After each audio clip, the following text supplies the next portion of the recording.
কালো শার্ট পরা এক কিশোর মধ্যবয়স্ক এক ভদ্রলোককে আঘাত করছে। ঢাকার কোনো এক রাস্তায় ঘটে যায় এমন একটি ভিডিও ঘুরে বেড়াচ্ছে সামাজিক যোগাযোগ মাধ্যমে। অনেকে কমেন্ট বক্সে জানতে চাচ্ছেন কি হয়েছে, অনেকে আবার ছেলেটির এমন আচরণের প্রতিবাদ জানিয়েছেন।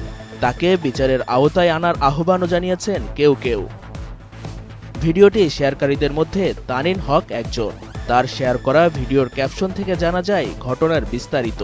তার পোস্ট থেকে জানা যায় পেছনের গাড়িটা অনেক জোরে এসে সামনের রিকশাটাই ধাক্কা দেয়।